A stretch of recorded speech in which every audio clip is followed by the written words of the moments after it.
Hello friends, I'm Nisha from Nisa's kitchen. Welcome to our channel. ഇനി ഞാൻ നിങ്ങൾക്ക് പരിചയപ്പെടുത്താൻ പോകുന്നത് സാധാരണയായി നമ്മൾ വലിച്ചെറിഞ്ഞ് കളയാറുള്ള തണ്ണിമത്തൻ്റെ തോട് ഉപയോഗിച്ചുണ്ടാക്കുന്ന ഒരു ടേസ്റ്റി തോരൻ റെസിപ്പിയാണ്. കഴിക്കുമ്പോൾ പടവലങ്ങ തോരൻ്റെയൊക്കെ ടേസ്റ്റുള്ള റെസിപ്പി നിങ്ങൾക്ക് തീർച്ചയായിട്ടും ഇഷ്ടപ്പെടും. ട്രൈ ചെയ്ത് നോക്കുക. ഇഷ്ടമായിട്ടുണ്ടെങ്കിൽ ചാനൽ സബ്സ്ക്രൈബ് ചെയ്യാൻ മറക്കരുത്. ആവശ്യമായ ഇൻഗ്രീഡിയൻസ്: ഞാനിവിടെ കുറച്ച് തണ്ണിമത്തൻ്റെ തോട് എടുത്തിട്ടുണ്ട്. ഇതിൻ്റെ പുറത്ത് ധാരാളം അഴുക്ക് കാണും. അതുകൊണ്ട് അരമണിക്കൂർ ഉപ്പിട്ട വെള്ളത്തിൽ മുക്കി വെച്ചതിന് ശേഷം പാത്രമൊക്കെ കഴുകുന്ന സ്റ്റീലിൻ്റെ സ്ക്രബ് ഉപയോഗിച്ച് നന്നായിട്ട് ഉരച്ച് കഴുകിയെടുക്കുക. അരപ്പിന് വേണ്ട ഇൻഗ്രീഡിയൻസ്: തേങ്ങ ചുരണ്ടിയെടുത്തത് അരമുറി, മഞ്ഞൾപ്പൊടി 1/2 ടീസ്പൂൺ, നല്ല ജീരകം 2 നുള്ള്, ചെറിയ ഉള്ളി 2 അല്ലെങ്കിൽ 3 എണ്ണം, പച്ചമുളക് 3 എണ്ണം. പച്ചമുളക് നമ്മുടെ എരിവിനനുസരിച്ച് ചേർക്കാം. സവോള ഒരെണ്ണം മീഡിയം സൈസ് ചെറുതായിട്ട് കട്ട് ചെയ്തെടുത്തത്, ഉഴുന്ന് പരിപ്പ് 1 ടീസ്പൂൺ, കടുക് 1 ടീസ്പൂൺ, ഉണക്കമുളക് 2-3 എണ്ണം, കറിവേപ്പില 2 തണ്ട്, വെളിച്ചെണ്ണ ആവശ്യത്തിന്, ഉപ്പ് ആവശ്യത്തിന്. ഇനി പ്രിപ്പറേഷൻ നോക്കാം. ആദ്യമായിട്ട് തണ്ണിമത്തൻ്റെ തോട് കട്ട് ചെയ്തെടുക്കുന്നത് എങ്ങനെയാണെന്ന് നോക്കാം. ഇതിൻ്റെ ഈ പച്ചത്തൊലി കളയേണ്ട ആവശ്യമില്ല. ഉള്ളിലുള്ള റെഡ് പോർഷൻ കംപ്ലീറ്റ് ആയിട്ട് മുറിച്ച് മാറ്റണം. പിന്നീട് തോടിൻ്റെ പുറത്ത് കറുത്ത കളറിൽ കട്ടി പിടിച്ചിരിപ്പുണ്ടെങ്കിൽ ഇതുപോലെ മുറിച്ച് മാറ്റിയെടുത്താൽ മതിയാകും. അല്ലാതെ ഈ പച്ചത്തൊലി കംപ്ലീറ്റ് ആയിട്ട് കളയേണ്ട ആവശ്യമില്ല. നമുക്കിതിനെ ചെറിയ പീസായിട്ട് കട്ട് ചെയ്തെടുക്കാം. ഇത് ഗ്രേറ്റ് ചെയ്തെടുക്കാതെ ഇതുപോലെ ചെറുതായിട്ട് കട്ട് ചെയ്ത് തന്നെ എടുക്കുക. ഗ്രേറ്റ് ചെയ്തെടുക്കുമ്പോൾ തോരൻ ഉണ്ടാക്കുമ്പോൾ വെന്ത് കുഴഞ്ഞു പോകാനിടയുണ്ട്. അതുകൊണ്ട് ഇതുപോലെ ചെറുതായിട്ട് കൊത്തി അരിഞ്ഞെടുത്താൽ മതി. ഇത് കുക്ക് ചെയ്യുമ്പോൾ ശ്രദ്ധിക്കേണ്ട കാര്യം എന്ന് പറയുന്നത് നന്നായിട്ട് തേച്ച് ഉരച്ച് കഴുകിയെടുക്കുക. കാരണം നമ്മൾ സാധാരണ കാണാറുണ്ട് തണ്ണിമത്തനൊക്കെ സൂക്ഷിക്കുന്നത് കടകളുടെ പുറത്ത് നിലത്താണ്. അപ്പോൾ അതിലൊക്കെ ധാരാളം മണ്ണും പൊടിയൊക്കെ കാണും. അപ്പോൾ പ്രത്യേകം ശ്രദ്ധിക്കുക, നന്നായിട്ട് കഴുകി തന്നെ എടുക്കുക. ഇതുപോലെ ഈ ഒരു വലിപ്പത്തിൽ ചെറിയ പീസായിട്ട് ഇത് കട്ട് ചെയ്തെടുക്കണം. നമുക്കിനി ബാക്കിയിരിക്കുന്ന തണ്ണിമത്തൻ്റെ തോടും ഇതുപോലെ കട്ട് ചെയ്തെടുക്കാം. ഞാനിപ്പോൾ തണ്ണിമത്തൻ്റെ തോട് മുഴുവനും ഇതുപോലെ ചെറുതായിട്ട് കട്ട് ചെയ്ത് വെച്ചിട്ടുണ്ട്. ഇനി നമുക്ക് ബാക്കി പ്രിപ്പറേഷൻ നോക്കാം. അരപ്പിനായിട്ട് ചുരണ്ടിയെടുത്ത തേങ്ങയിലോട്ട് 1/2 ടീസ്പൂൺ മഞ്ഞൾപ്പൊടിയും 1/4 ടീസ്പൂൺ ജീരകവും 3 ചെറിയ ഉള്ളിയും 3 പച്ചമുളകും ചേർത്തിട്ടുണ്ട്. ഇത് നമുക്ക് അരകല്ലിലോ അല്ലെങ്കിൽ മിക്സിയുടെ ചെറിയ ജാറിലോ ഇട്ടിട്ട് നന്നായിട്ടൊന്ന് ചതച്ചെടുക്കാം. അരച്ചെടുക്കരുത്, നന്നായിട്ടൊന്ന് ക്രഷ് ചെയ്തെടുത്താൽ മതിയാവും. നമ്മുടെ അരപ്പ് ഇവിടെ റെഡി ആയിട്ടുണ്ട്. ഇതുപോലെ ഒട്ടും വെള്ളം ചേർക്കാതെ നന്നായിട്ട് ഇതിനെ ഇതുപോലെ ക്രഷ് ചെയ്തെടുത്താൽ മതിയാവും. ഇനി നമുക്ക് തോരൻ ഉണ്ടാക്കാൻ തുടങ്ങാം. ഞാൻ നോൺ സ്റ്റിക്കിൻ്റെ ഒരു ചീനച്ചട്ടി സ്റ്റൗവിൽ വെച്ചിട്ടുണ്ട്. ഇതിലേക്ക് ഒരു 2-3 ടേബിൾ സ്പൂൺ വെളിച്ചെണ്ണ ഒഴിച്ച് കൊടുക്കാം. കഴിയുന്നത് ഇതുണ്ടാക്കാനായിട്ട് വെളിച്ചെണ്ണ തന്നെ ഉപയോഗിക്കുക. കാരണം വെളിച്ചെണ്ണയിൽ ഇത് കടുകൊക്കെ പൊട്ടിച്ചുണ്ടാക്കിയെടുക്കുമ്പോൾ നല്ലൊരു സ്വാദായിരിക്കും. ഇപ്പോൾ ഇത് നന്നായിട്ട് ചൂടായി വന്നിട്ടുണ്ട്. ഇതിലേക്ക് നമുക്കൊരു ചെറിയ സ്പൂൺ കടുക് ഇട്ട് കൊടുക്കാം.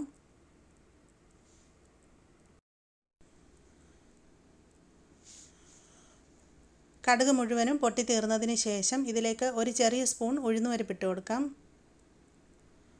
ഉഴുന്നുപരിപ്പില്ലെങ്കിൽ 1 ടീസ്പൂൺ ഉണക്കലരി ഇട്ട് കൊടുത്താലും മതിയാവും. ഉഴുന്നുപരിപ്പ് നന്നായിട്ടൊന്ന് മൂത്ത് വരണം.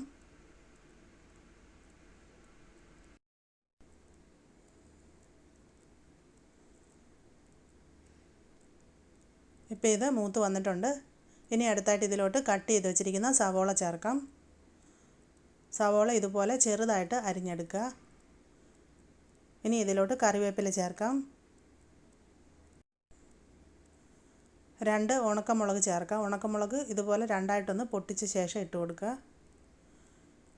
ഇനി നമുക്കിതെല്ലാം കൂടെ നന്നായിട്ടൊന്ന് വഴറ്റിയെടുക്കാം. ഒരുപാട് മൊരിയിച്ചെടുക്കേണ്ട ആവശ്യമില്ല. സവോള നന്നായിട്ടൊന്ന് ട്രാൻസ്പെറൻ്റ് ആയി വന്നാൽ മതിയാവും.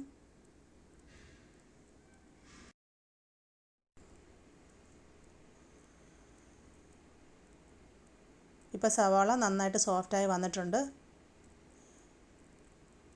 ഇനി ഇതിലേക്ക് കട്ട് ചെയ്ത് വെച്ചിരിക്കുന്ന തണ്ണിമത്തൻ്റെ തോടിട്ട് കൊടുക്കാം.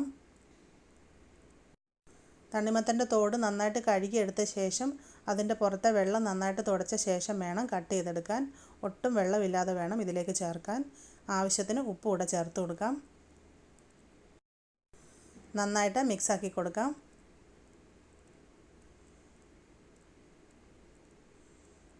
ഇതിലേക്ക് ഒട്ടും വെള്ളം ചേർക്കരുത്. കാരണം നമ്മളിത് അടച്ച് വെച്ച് വേവിച്ച് കഴിയുമ്പോൾ തണ്ണിമത്തനായതുകൊണ്ട് ഇതിൻ്റെ ഉള്ളിൽ നിന്ന് കുറച്ച് വെള്ളം ഇറങ്ങി വരും.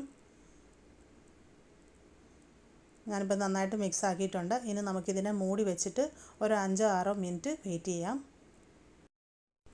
ഇപ്പോൾ ഒരു 5-6 മിനിറ്റ് കഴിഞ്ഞിട്ടുണ്ട്. അടപ്പ് മാറ്റി നോക്കാം. മിക്സ് ചെയ്ത് കൊടുക്കാം. ഇപ്പോൾ ഇത് നന്നായിട്ട് വെന്ത് വന്നിട്ടുണ്ട്. ഇതിനധികം വേവൊന്നുമില്ല. ഈ സമയത്ത് ഒരെണ്ണം എടുത്ത് ഒന്ന് കടിച്ച് നോക്കാം. വെന്തിട്ടില്ല എന്നുണ്ടെങ്കിൽ വീണ്ടും ഒരു 2-3 മിനിറ്റ് കൂടെ ഒന്ന് മൂടി വെച്ച് കൊടുത്താൽ മതി. ഇപ്പോൾ ഇതിൻ്റെ ഉള്ളിൽ നിന്നും കുറച്ച് വെള്ളം ഇറങ്ങി വന്നിട്ടുണ്ട്. അധികം വെള്ളമൊന്നുമില്ല. ഇനി അടുത്തായിട്ട് ഇതിലോട്ട് നമുക്ക് അരപ്പ് ചേർത്ത് കൊടുക്കാം. ഇതിൻ്റെ നടുക്കായിട്ട് അരപ്പിട്ട് കൊടുക്കാം.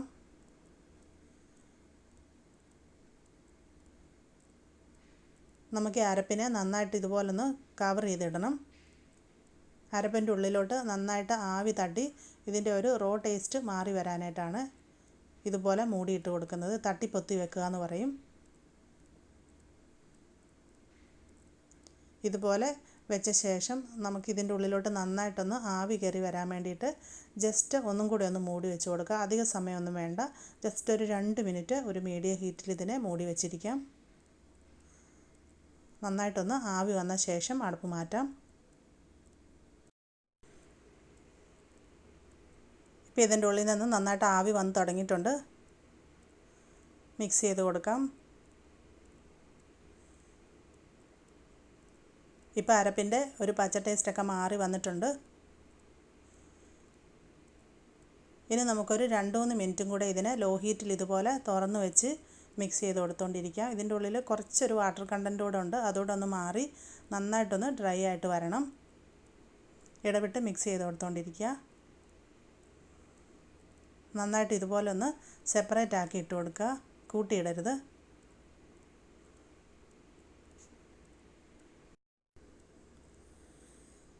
ഇപ്പോൾ ഒരു 2-3 മിനിറ്റ് കൂടെ കഴിഞ്ഞിട്ടുണ്ട്. തോരൻ ഇപ്പോൾ നല്ല ഡ്രൈ ആയി വന്നിട്ടുണ്ട്. ഈ സമയത്ത് ഇതിൻ്റെ ഉപ്പ് നോക്കാം. ഉപ്പൊക്കെ പാകത്തിനാണ്. നമ്മുടെ തോരൻ റെഡി ആയി കഴിഞ്ഞു. ഇതിനു മുമ്പ് കഴിച്ചിട്ടില്ലാത്തവർക്ക് തോന്നാം ഇതിൻ്റെ തോടിന് ചിലപ്പോൾ കയ്പുണ്ടാകുമെന്ന്. പക്ഷേ ഒട്ടുമില്ല. നമ്മളിത് പടവലങ്ങ തോരൻ കഴിക്കുന്ന പോലെ തന്നെയാണ്. വളരെ ടേസ്റ്റുള്ളൊരു തോരനാണ്. നമുക്കിനി സ്റ്റൗ ഓഫ് ചെയ്യാം. ഇതിനെ സെർവിങ് ഡിഷിലേക്ക് മാറ്റാം. അപ്പോൾ നിങ്ങൾക്ക് ഈ വെറൈറ്റി ആയിട്ടുള്ള ഈ തോരൻ്റെ റെസിപ്പി ഇഷ്ടമായിട്ടുണ്ടെന്ന് കരുതുന്നു. അപ്പോൾ ഇനി മുതൽ നമ്മൾ തണ്ണിമത്തൻ കഴിച്ചതിന് ശേഷം തോട് വലിച്ചെറിഞ്ഞ് കളയാതെ ഇതുപോലെ ഒരു പ്രാവശ്യമെങ്കിലും ട്രൈ ചെയ്ത് നോക്കുക. ട്രൈ ചെയ്ത് നോക്കിയിട്ട് നിങ്ങളുടെ എക്സ്പീരിയൻസ് തീർച്ചയായിട്ടും എഴുതി അറിയിക്കാൻ മറക്കരുത്. ചാനൽ ആദ്യമായിട്ട് കാണുന്ന എല്ലാ കൂട്ടുകാരും സബ്സ്ക്രൈബ് ചെയ്യണം, സപ്പോർട്ട് ചെയ്യണം. അതുപോലെ ചാനലിനെ പറ്റിയുള്ള എല്ലാ അഭിപ്രായങ്ങളും നിർദ്ദേശങ്ങളും കമൻറ്റ് ബോക്സിൽ എഴുതി അറിയിക്കാനും മറക്കരുത്. താങ്ക്